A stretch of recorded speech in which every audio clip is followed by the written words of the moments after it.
সংস্কার ও নির্বাচনের প্রস্তুতি একই সাথে চলবে জানালেন প্রধান উপদেষ্টা। ফোরাম ফর বাংলাদেশ স্টাডিজের জাতীয় সংলাপে ঐক্যমত্যের ডাক।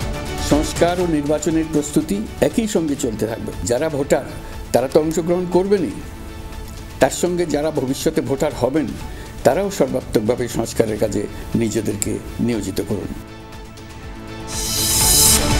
সুষ্ঠু নির্বাচনের জন্য কেবল প্রয়োজনীয় সংস্কার চায় বিএনপি জামায়াত। প্রয়োজনীয় সংস্কার তার আমরা পক্ষে, তার জন্য আমরা কাজ করেছি, করব ভবিষ্যতে। জীবন জীবিকার সংকট না কাটলে আশ্বস্ত হবে না জনগণ, বলছেন বিশিষ্ট জনেরা। ঐক্য তার জন্য দরকার, নির্বাচনে যেতে হবে, কিন্তু তার আগে মানুষকে স্বস্তি দিতে হবে।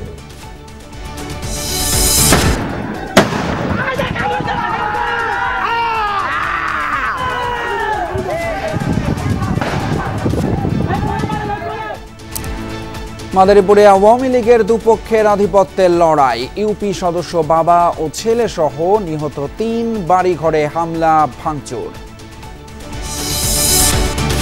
এবারে মাওয়া এক্সপ্রেসওয়ে টোল প্লাজায় বাসের ধাক্কায় একই পরিবারের 4 সদস্য সহ 6 জন নিহত। আত্মীয়ের কুলখানিতে যাচ্ছিলেন তারা। ওরা নাকি সোনিয়ারকা থেকে আইসা গোপালগঞ্জে যাইতে নিছিল, তখন নাকি বলে বড় গাড়ি পিছন থেকে ধাক্কা দিছে। আমার 3 মাইয়া ছিল, 1 মাইয়া দেখছি আর আমার ওয়াইফ ছিল, নাতি একবার দেখি না। সচিবালয়ে আগুন নেভাতে বিলম্ব আর সুরক্ষা ঘাটতি ছিল কিনা খতিয়ে দেখছে তদন্ত কমিটি। ঘটনাস্থল থেকে আলামত সংগ্রহ। এছাড়াও রাতের বাংলাদেশে আরো থাকছে,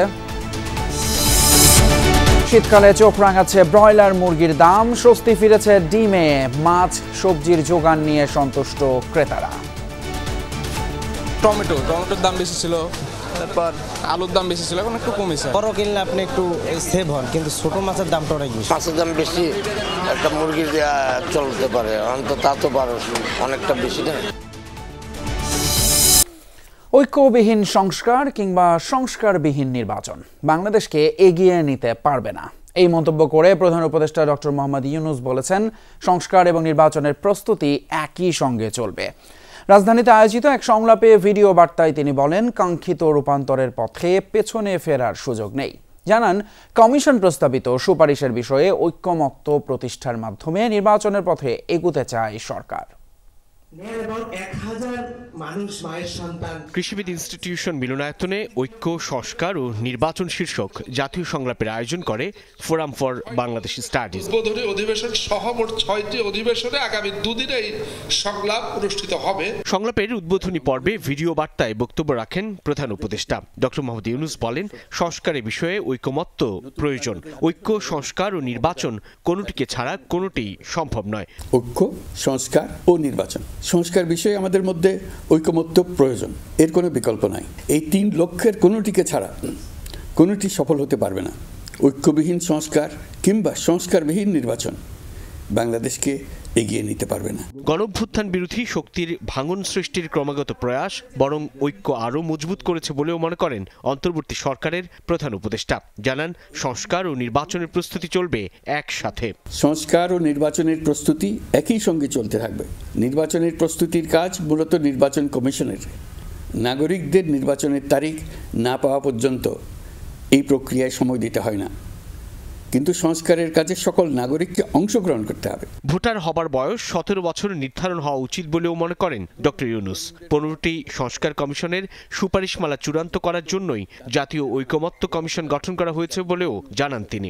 তবে কমিশনের প্রতিবেদনে সুপারিশ করলেই আপনাকে তা মেনে নিতে হবে এমন কোনো কথা নেই।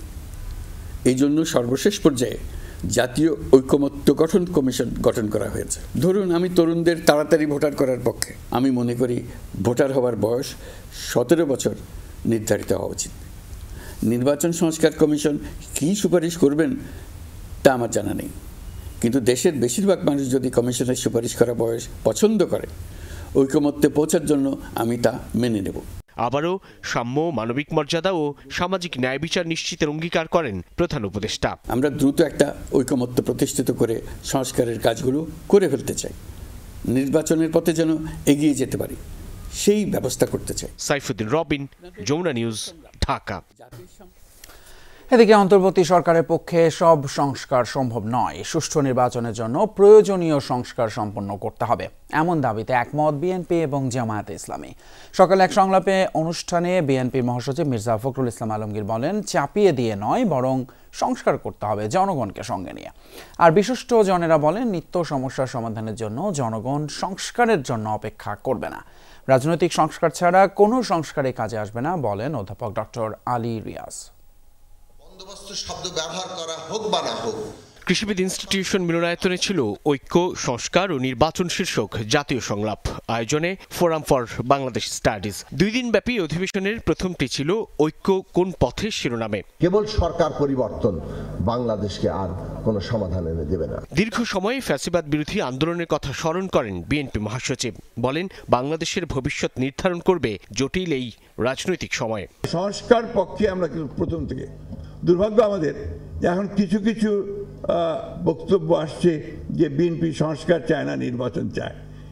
এই কথাটা সঠিক নয়। আপনি এগুলো ইমপ্লিমেন্ট করবেন কাদের দিয়ে? Government machinery. সেই গভর্নমেন্ট মেশিনারি তো পুরোপুরিভাবে এখনো ফ্যাসিবাদের আপনার মধ্যে আছে। জামায়াতে ইসলামী এবং বিএনপির 2 শীর্ষ নেতা সুষ্ঠু নির্বাচনের জন্য প্রয়োজনীয় সংস্কারের উপর গুরুত্ব দেন। গণতন্ত্র পৌঁছানোর জন্য প্রয়োজনীয় সংস্কার, তার আমরা পক্ষে, তার জন্য আমরা কাজ করেছি, করব ভবিষ্যতে। কিন্তু একই সঙ্গে আমরা মনে করি যে জনগণকে বাদ দিয়ে কোনো কিছু করাই, উপর থেকে আপনার চাপিয়ে দিয়ে কোনো কিছু করা যাবে না। একটা অন্তর্বর্তীকালীন সরকারের পক্ষে সবকিছু সংস্কার করা সম্ভব নয়, ইট উইল টেক টাইম। কিন্তু একটা সুষ্ঠু নির্বাচনের জন্য যে সংস্কারগুলো মিনিমাম প্রয়োজন, সেগুলো সম্পন্ন করতে সুযোগ দিতে হবে।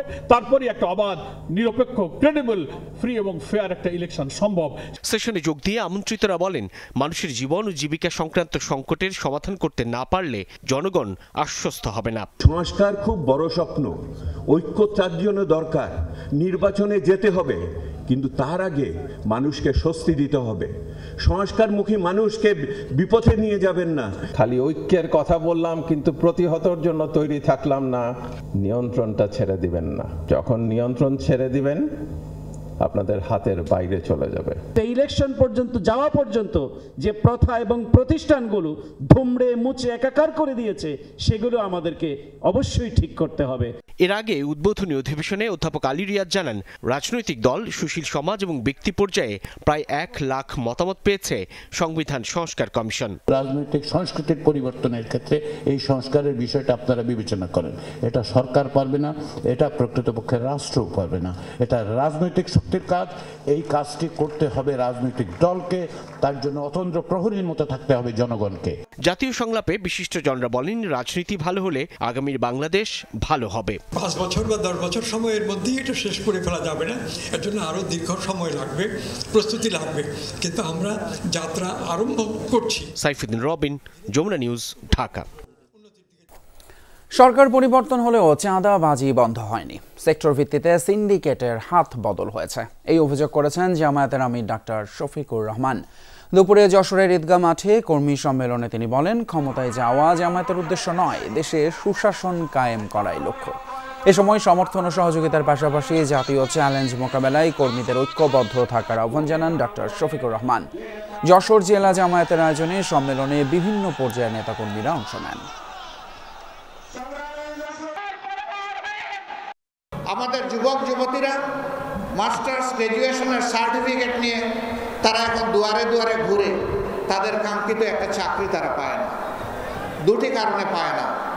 একটা কারণ হলো, একটা গোষ্ঠীর কাছে সমস্ত মানুষের কিসমত হাইজ্যাক হয়ে গিয়েছিল। এই গোষ্ঠী বাংলাদেশকে তাদের জমিদারি মনে করত। তাদের আনুগত্য যারা করবে না, তাদের জন্য এই দেশে বাঁচার কোনো অধিকার ছিল না। তাদের হাবভাবটা এরকম ছিল বন্ধুগণ। এখন তারা বিদায় নিয়েছে, এখন তো সেইটা থাকা উচিত নয়। মাদারীপুরের কালকিনিতে আধিপত্য নিয়ে আওয়ামী লীগের দুপক্ষের সংঘর্ষে বাবা, ছেলে সহ 3 জন নিহত হয়েছেন। আহত হয়েছেন বেশ কয়েকজন। এ সময় হামলা ভাঙচুর চালানো হয় বাড়িঘরে। এলাকায় এখনো উত্তেজনা বিরাজ করছে, জোরদার আছে নিরাপত্তা।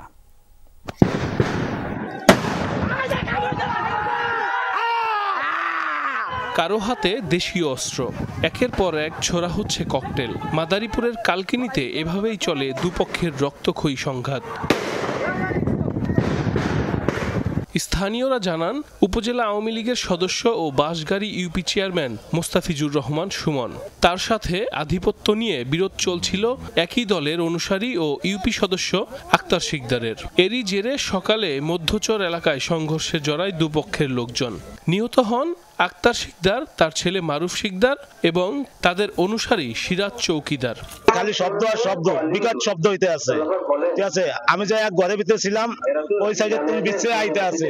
দুই পক্ষের গন্ডগোলেতে 3 জন মারা গেল, আমরা 3 জন লাশ এখানে দেখতেছি আর কি। তার ভিতরে আমার ভাগ্নেক। সংঘর্ষ চলাকালে তাণ্ডব চালানো হয়েছে নিহত ইউপি সদস্যের বসতবাড়িতে।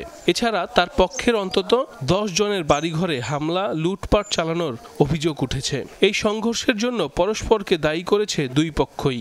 ভোর রাইতে বেড দিয়া এই সুমন বেহারি, রাজন বেহারি আর দলবল লইয়া আমার ছেলেরে এবং আমার ছেলে বর্তমান মেম্বার এবং আমার এই নাতি লেগা পলিটেকনিকের ছাত্র এই শরীয়তপুরে এইভাবে নির্মমভাবে হত্যা করছে। আমি এর বিচার চাই।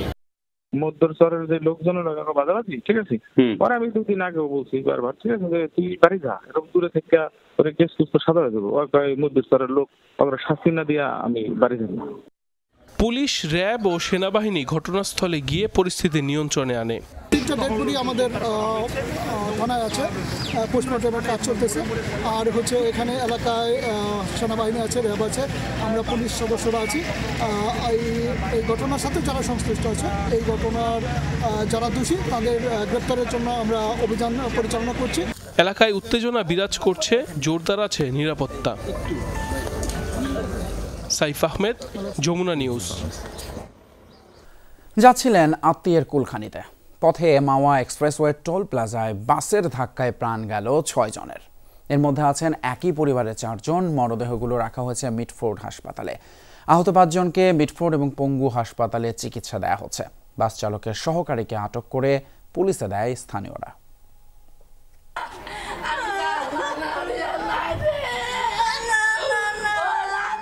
সান্ত্বনা শুধুই মিথ্যে বাণী, সন্তান হারা মায়ের আর্তনাদে ভারী পুরো হাসপাতাল।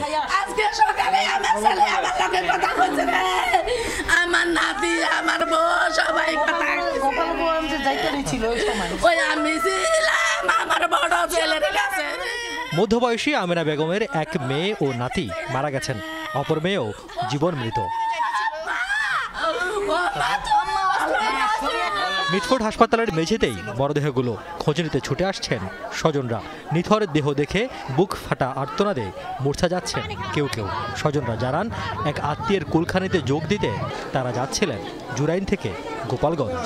ওরা নাকি শনিয়ারকা থেকে আইসা গোপালগঞ্জে যাইতে নিছিল, তখন নাকি বলে বড় গাড়ি পিছন থেকে ধাক্কা দিছে। আমার 3 মাইয়া ছিল, এক মাইয়া দেখছি আর আমার ওয়াইফ ছিল, নাতি একবার দেখি না।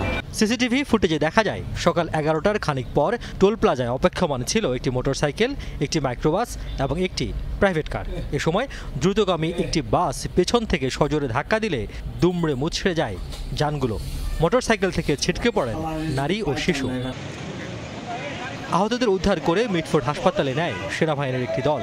পরে 6 জনকে মৃত ঘোষণা করেন চিকিৎসক। আহতদের সেবার ব্যবস্থা করা হয় 2 হাসপাতালে। আর্মি গাড়ি দিয়ে আনছে, আমার পরে একজন করে নামাইলাম। অবস্থায় একজন একজন খুবই অবস্থা খারাপ, আর 5 জনই চিল্লাচিল্লি, মানে স্পট ডেড আর কি। তো বাইকে একটা বাচ্চা মারা গেছে, আর একজন মহিলা ছিল, উনি প্রচুর অসুস্থ হয়ে গেছে আর কি। আর মনে হয় আপনার মাইক্রোতে যারা ছিল এর মধ্যে 4 জন আহত আর 4 জন মারা গেছে। মরদেহগুলোর আইনি প্রক্রিয়া শেষে পরিবারের কাছে হস্তান্তর করা হবে বলে জানিয়েছে পুলিশ। আবদুল্লাপুর কোচিয়াপাড়া এলাকায় ঘটনাটি ঘটে, টোল প্লাজা এলাকা থেকে। ওইখান থেকে প্রশাসন নিয়ে আসলে আমরা এখানে ডিউটি ছিলাম। আমরা এখানে যারা আহত ছিল তাদের হসপিটালে ভর্তি করছি এবং নিহত যারা তাদের পরবর্তী আইনগত ব্যবস্থা নেওয়া হচ্ছে। দুর্ঘটনার কারণ ও ঘাতক বাসের চালককে ধরার চেষ্টা হচ্ছে বলে জানান পুলিশ কর্মকর্তারা। রিয়াজ রায়হান, যমুনা নিউজ, ঢাকা। সচিবালয়ে অগ্নিকাণ্ডের কারণ অনুসন্ধানে কাজ শুরু করেছে সরকার গঠিত তদন্ত কমিটি। সকালে ঘটনাস্থল পরিদর্শন করেন এর সদস্যরা। এছাড়া ঘটনাস্থল থেকে আলামত সংগ্রহ করছে সিআইডির ফরেনসিক ইউনিট। একই সাথে কাজ করছে কাউন্টার টেরোরিজম ইউনিটও। সচিবালয়ের অগ্নিকাণ্ডে সবচেয়ে আলোচিত একই ফ্লোরের দূরবর্তী 2টি জায়গায় আগুনের সূত্রপাত। এই ঘটনা ঘিরেই ঘুরপাক খাচ্ছে নানা প্রশ্ন, দুর্ঘটনা নাকি পরিকল্পিত নাশকতা। এই দুই প্রশ্নকে সামনে রেখেই কাজ শুরু করেছে তদন্ত কমিটি। পাশাপাশি আগুন নির্বাপনে বিলম্বের কারণ এবং সচিবালয়ের নিরাপত্তা ঘাটতি ছিল কিনা তাও খতিয়ে দেখা হচ্ছে। মূলত এই চার বিষয়কে সামনে রেখে সকালে ঘটনাস্থল পরিদর্শন করেন সরকার গঠিত ৮ সদস্যের উচ্চ পর্যায়ের তদন্ত দল। পরে নানা দিক নিয়ে বৈঠকও করেন তারা। আমরা তদন্তের কাজটা শুরু করছে, এখনো আমাদের পক্ষে কোনো কিছু বলা সম্ভব না। আমরা ভিজিট করেছি, সবাই দেখেছি, পরে এটা মন্তব্য করা যাবে। অগ্রগতি হচ্ছে, কালকে 3:30টায় আমরা আবার বসবো। নাশকতার বিষয়টি মাথায় রেখে বৃহস্পতিবার থেকে আলামত সংগ্রহ করছে সিআইডির ক্রাইম সিন ইউনিট। একই সাথে কাজ করছে ফায়ার সার্ভিসের একটি বিশেষজ্ঞ দলও। তবে এটি নিছক দুর্ঘটনা নাকি নাশকতা তা জানা যাবে তদন্ত শেষে, এমনটা বলছেন ফায়ার সার্ভিসের ডিজি। এটা একটা তদন্ত চলছে, এখন কোনো মন্তব্য করা যাবে না। কি অবস্থা দেখলেন আপনারা কালকে যেভাবে দেখেছেন ভিডিওতে ঠিক সেভাবে, বাট আমরা দেখি নাই তো। না, আমি যেটা বলতে চাচ্ছি, আমাদের এখনো তদন্ত শেষ হয় নাই। কাজ শুরুর 3 দিনের মধ্যে প্রাথমিক প্রতিবেদন দেওয়ার কথা উচ্চ পর্যায়ের এই তদন্ত কমিটির, আর পূর্ণাঙ্গ রিপোর্ট দিতে বলা হয়েছে 10 দিনের মধ্যে। এদিকে ক্ষয়ক্ষতি নিরূপণে শ্রম মন্ত্রণালয় ও পল্লী উন্নয়ন ও সমবায় বিভাগ গঠিত কমিটিও শুরু করেছে তদন্ত। বুধবার রাত 1:30 নাগাদ সচিবালয়ের এই ভয়াবহ আগুনে পুড়ে গেছে কমপক্ষে 5টি মন্ত্রণালয়ের নানা গুরুত্বপূর্ণ নথি এবং জিনিসপত্র। আরিফুর রহমান সবুজ, যমুনা নিউজ, ঢাকা। জাতীয় নাগরিক কমিটি কখনো রাজনৈতিক প্ল্যাটফর্ম হবে না, এই কথা জানিয়েছেন কমিটির মুখ্য সংগঠক সার্জিস আলম। দুপুরে পঞ্চগড়ে জাতীয় নাগরিক কমিটির মত বিনিময় সভায় অংশ নেন তিনি। এ সময় সার্জিস আলম বলেন, এই নাগরিক কমিটি একটি রাজনৈতিক শক্তি, তারা আগামীর বাংলাদেশের লিডারশিপ তৈরি করবে।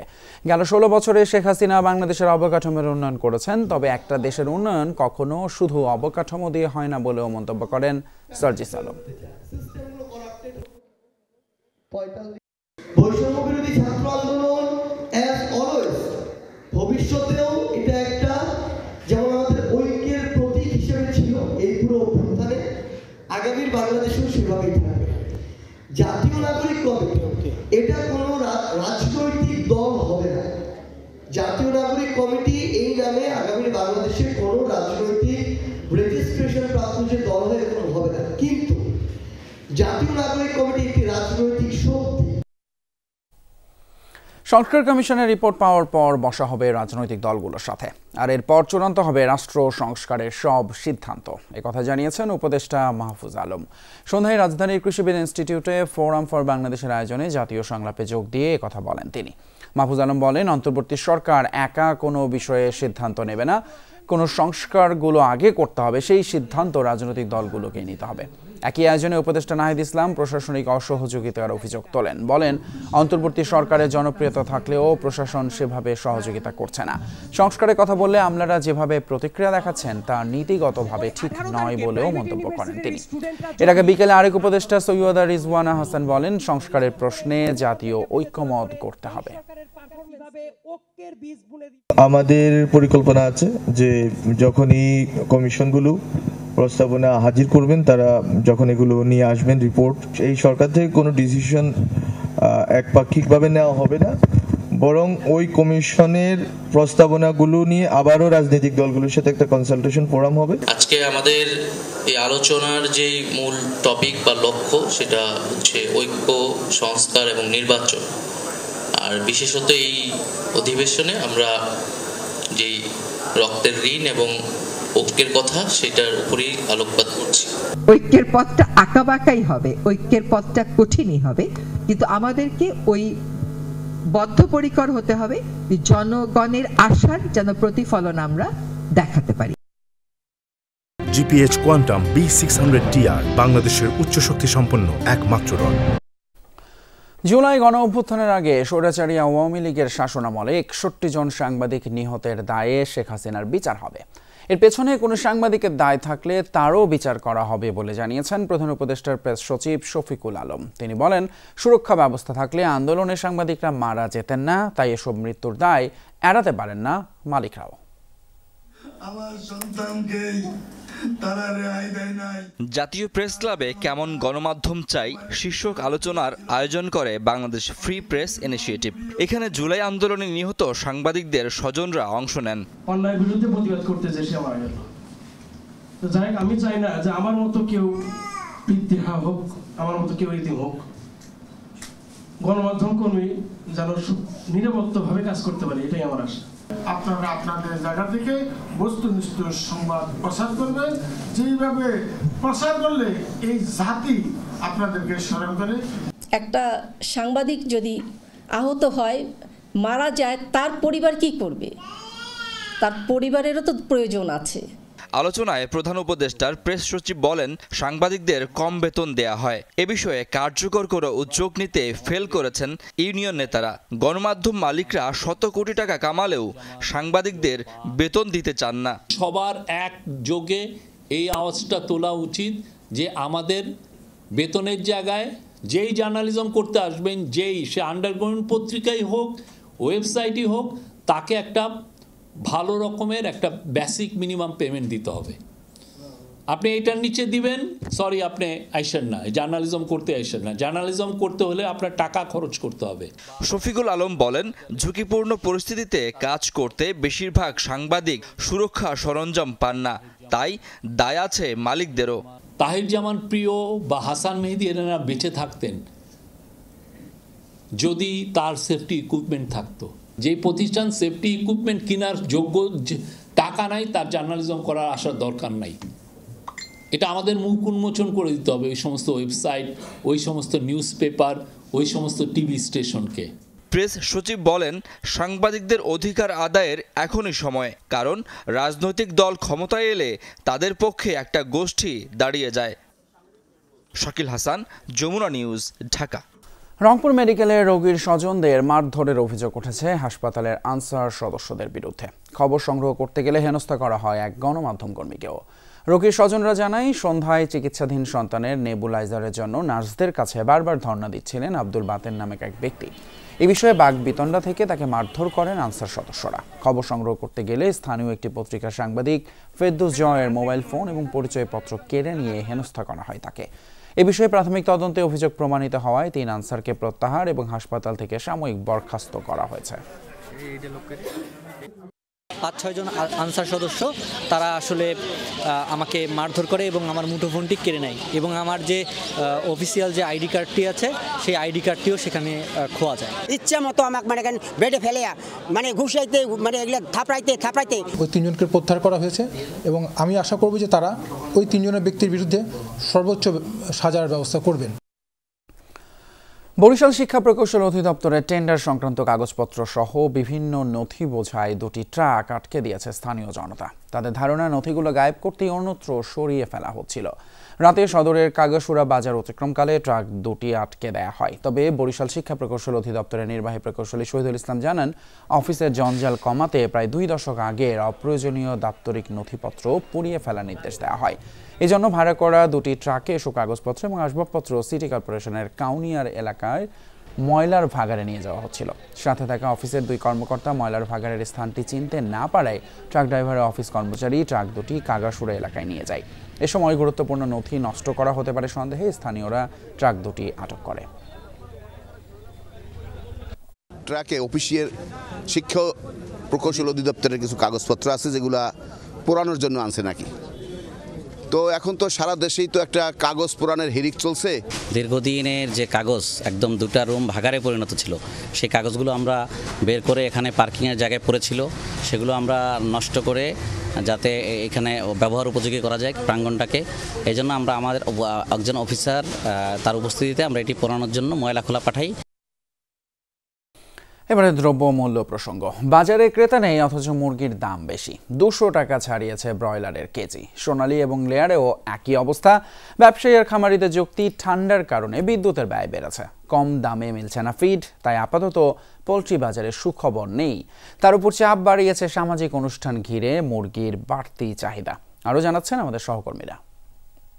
শীতকাল এলে রাজধানী সহ দেশের বিভিন্ন বাজারে আসলে মুরগির যোগান কমে যাবে এবং দাম বাড়বে, এটা কয়েক বছর ধরে একটি বড় বাস্তবতা। কিন্তু এবার এসে যেটি দেখা যাচ্ছে, যোগান বেড়েছে বা যোগান আগের মতোই, সরবরাহ স্বাভাবিক রয়েছে। কারণ যেহেতু এবার শীতের তীব্রতা খুব একটা হয়নি, সে কারণে আসলে খুব বেশি মুরগি যে আসলে উৎপাদনের পর মারা যাচ্ছে বা মুরগির বাচ্চা মারা যাচ্ছে এমন খবর পাওয়া যাচ্ছে না। কিন্তু আমরা দেখতে পাচ্ছি হঠাৎ করে ক্রেতাদের আনাগোনা মুরগির দোকানে বেশ কমে গিয়েছে। তার কারণ কি? তার কারণ হচ্ছে ব্রয়লার মুরগির দাম এখন 200 টাকা, কোনো কোনো ক্ষেত্রে তার চেয়েও বেশি। সাধারণ মানুষ দেখা গেল মাছের দাম বেশি, একটা মুরগি দেওয়া চলতে পারে, অন্তত তা তো অনেকটা বেশি না। আমাদের ব্যবসা লস, আমাদের ব্যবসা লাভ হবে কিনা? আমাদের মনে করেন হোটেলগুলো সাপ্লাইগুলো আমাদের কন্ট্যাক্ট করে আছে বছরে, আমরা ওই রেটে মাল দিতেছি, কিন্তু আমাদের এখন লস হতেছে। যে কোনো সাপ্লাই আলাদা লস আছে, হঠাৎ যদি আমরা বাড়িতে অর্ডার হতো 200 লাভ হয়। বেশ সংগ্রামের পর কিন্তু ডিমের দাম কমলো। ব্যবসায়ীদের সাথে কথা বলে যেটি জানতে পারলাম, তারা বলছেন যে সরবরাহ এখন খুব একটা কম সেটি বলা যাবে না, এবং তারা যেটি বলছেন যে এই মুহূর্তে যেহেতু শীতকালীন সবজির এক ধরনের ভরপুর আবাদ রয়েছে, সেখানেও দাম কিছুটা কমছে। মানুষ আসলে ডিম ছেড়ে বা অন্যান্য আমিষ জাতীয় খাবার ছেড়ে আসলে সবজি বেশি খাচ্ছে, এমনটা দাবি করছেন। ডিম এখন খুব কম চলে, বুঝছেন, এর লগে অনেক দাম কম, আর ডিমের চাহিদা খুবই কম। এতক্ষণে 8-10 হাজার টাকা বেচাকেনা হয়, এখন 2-3 হাজার টাকা বেচাকেনা করতে। এবারে পাইকারি বাজারের খবর জানতে চলেছি গাজীপুরে আমাদের সহকর্মী হোসেন বাবুর কাছে। হঠাৎ করে ব্রয়লার মুরগির দাম এবং দেশি মুরগি সহ সোনালী মুরগির দাম বেড়ে গিয়েছে। ডিমের বাজার অনেকটা স্থিতিশীল থাকলেও এক সপ্তাহ ধরে ডিমের বাজারও একটু বেড়েছে।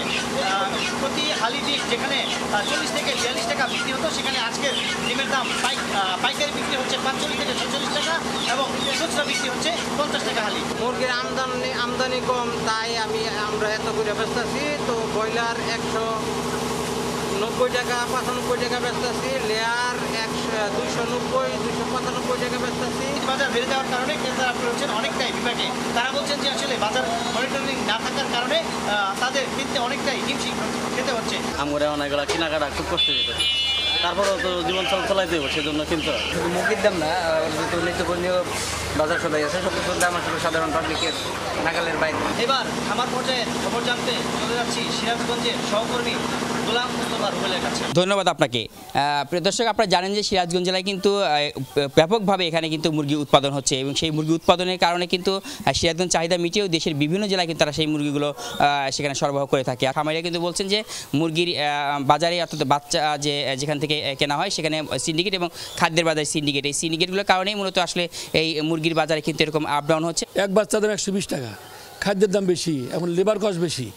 তারপরে হচ্ছে হলে বাচ্চার দাম কীভাবে বাড়ে, যারা হয়তো কোনো কোম্পানি ডিলারশিপ নিছে তারা আবার ইচ্ছা মতো দাম বাড়ায়। শীতের প্রভাব পড়ে গেছিল, তখন বাচ্চা মনে করেন যে সঠিক টাইমে পায় নাই এবং ফলমানও ভালো হয় নাই, মার্কেটে একটু বাচ্চা কম আসছিল, এই বিষয়টাই হলো আপনার ব্রয়লার মুরগির দাম বেড়ে গেছে। এই ছিল আমার কাছে সিরাজগঞ্জের মুরগির খামারের সর্বশেষ খবর।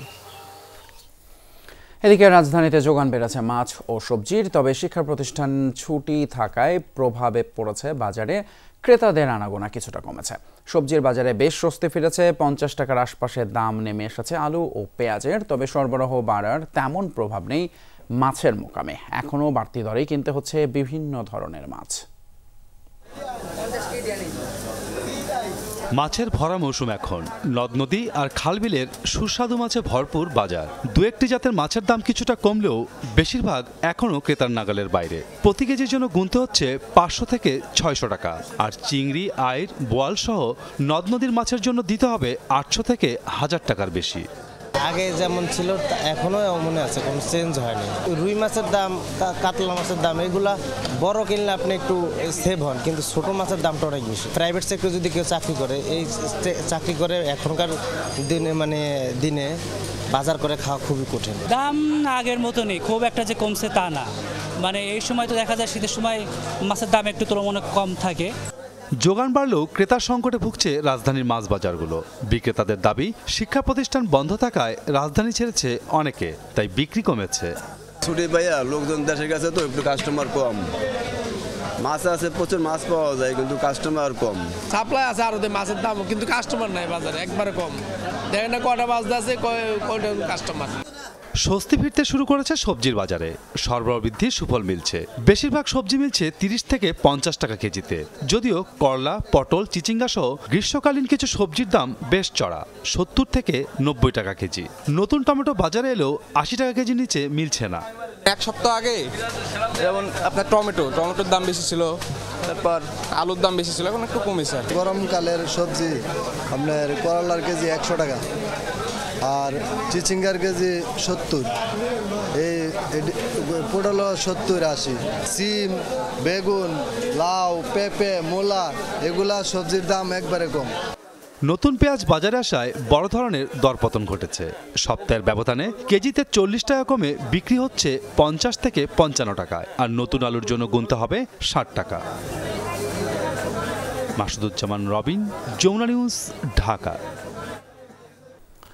বিপুল সমাগমের মধ্য দিয়ে শেষ হয়েছে রিহাব ফেয়ার 2024। এবারে 400 কোটি টাকার বেশি ফ্ল্যাট, প্লট এবং কমার্শিয়াল স্পেস বিক্রি এবং বুকিং হয়েছে বলে জানিয়েছেন রিহাব নেতারা।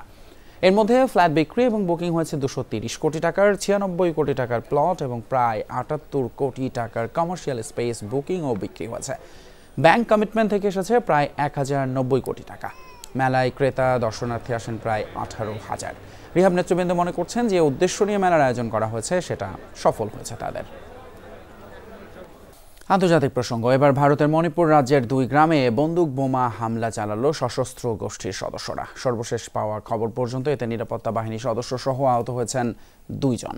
শুক্রবার স্থানীয় সময় সকালে রাজ্যের পূর্ব ইম্ফল জেলার সানাসাবি এবং থামনাপকপি গ্রামে এলোপাতাড়ি গুলি এবং বোমা ছুটতে শুরু করে অজ্ঞাত সন্ত্রাসীরা। পাল্টা জবাব দেয় নিরাপত্তা বাহিনীর সদস্যরাও। দুপক্ষের গোলাগুলিতে আতঙ্কে নিরাপদ আশ্রয়ের খোঁজে ছুটাছুটি করে স্থানীয়রা। এ সময় বেশ কয়েকজন নারী, শিশু ও বয়স্ক ব্যক্তিকে উদ্ধার করে সিআরপিএফ কর্মীরা। গেল বছরের মে মাস থেকেই জাতিগত সহিংসতায় উত্তাল ভারতের উত্তর পূর্বাঞ্চলীয় রাজ্য মণিপুর। মেইতেই ও কুকি সম্প্রদায়ের মধ্যে চলমান সহিংসতায় প্রাণ হারিয়েছেন 250-রও বেশি মানুষ, ঘর ছাড়া হাজারো বাসিন্দা। ইরানি শয়তান বলয়ের সবকটিকে ধ্বংস করা হবে, এই হুমকি দিয়েছেন ইসরায়েলি প্রধানমন্ত্রী। খুঁজে খুঁজে হত্যা করা হবে হুতি নেতাদের। দেশটির প্রতিরক্ষা মন্ত্রীও দিয়েছেন এমন হুমকি। ইসরায়েল ইয়েমেনের চলমান সামরিক উত্তেজনায় তীব্র নিন্দা জানিয়েছেন জাতিসংঘ মহাসচিব। আন্তর্জাতিক নীতিমালার প্রতি সম্মান এবং সব পক্ষকে সংযম প্রদর্শনের আহ্বান জানিয়েছেন তিনি। সানা আন্তর্জাতিক বিমানবন্দরে ইসরায়েলি হামলার মুহূর্ত। আকস্মিক হামলায় আতঙ্কিত মানুষ, শুরু করে দিকবিদিক ছোটাছুটি। বৃহস্পতিবার রাজধানী সহ বন্দরনগরী হোদেইদা, সালিফ ও রাস কানাতিবে বেশ কিছু গুরুত্বপূর্ণ স্থাপনায় চালানো হয় হামলা। এয়ারপোর্টের পাশাপাশি ব্যাপক ক্ষতিগ্রস্ত হোদেইদা বিদ্যুৎ কেন্দ্র ও লোহিত সাগর বন্দর। ইসরায়েলের সাফাই, হামলার টার্গেট ছিল হুতি বিদ্রোহীদের স্থাপনা। হামলাকে সফল বলছে ইহুদি প্রশাসন। সশস্ত্র গোষ্ঠীটির প্রতি নেতানিয়াহুর স্পষ্ট হুঁশিয়ারি, হুতিদের সমূলে উৎপাটন না করা পর্যন্ত থামবে না ইসরায়েল। রাজধানী সানার উপকূলীয় শহরে হুতি সন্ত্রাসীদের বেশ কয়েকটি টার্গেটে সফল হামলা চালিয়েছি আমরা। ইরানের শয়তান বলের সব কটি হাত গুড়িয়ে দেওয়া হবে। লক্ষ্য অর্জন না হওয়া পর্যন্ত থামব না আমরা। একই সুর প্রতিরক্ষামন্ত্রী ইসরায়েল কাৎজের কণ্ঠেও বলেন, খুঁজে খুঁজে হত্যা করা হবে হুতি নেতাদের। হুতি স্থাপনায় নিখুঁত হামলা চালিয়েছে ইসরায়েলি বিমান বাহিনী। সবকটা হুতি নেতাকে খুঁজে বের করে হত্যা করা হবে। হামাস, হিজবুল্লাহর সাথে যা হয়েছে তাই হবে হুতিদের সাথেও। কেউ পালানোরও সময় পাবে না। ইয়েমেনে হামলার তীব্র নিন্দা জানিয়েছেন জাতিসংঘ মহাসচিব। শঙ্কা করা হচ্ছে আরও অস্থিতিশীল হয়ে উঠবে মধ্যপ্রাচ্য। আন্তর্জাতিক আইনের প্রতি শ্রদ্ধাশীল থেকে সব পক্ষকে সংযত থাকার আহ্বান জানিয়েছেন তিনি। ইসরায়েল ও ইয়েমেনের মধ্যে সামরিক উত্তেজনার তীব্র নিন্দা জানিয়েছেন জাতিসংঘ মহাসচিব। ইসরায়েলি হামলা উদ্বেগজনক। আন্তর্জাতিক আইনের প্রতি সব পক্ষকে শ্রদ্ধাশীল থাকার আহ্বান জানান তিনি। পুরো অঞ্চলে সহিংসতা ছড়ানোর আশঙ্কা করছেন মহাসচিব। গাজায় ইসরায়েলি আগ্রাসনের প্রতিবাদে বরাবরই সরব হুতি বিদ্রোহীরা। দুপক্ষের মধ্যে বিরাজ করছিল উত্তেজনা। গেল সপ্তাহ থেকে যা বেড়েছে কয়েক গুণ, যার জেরে বৃহস্পতিবারই হুতিদের নিশ্চিহ্নের হুমকি দেন নেতানিয়াহু। ইফাতারা খন্দকার, যমুনা নিউজ।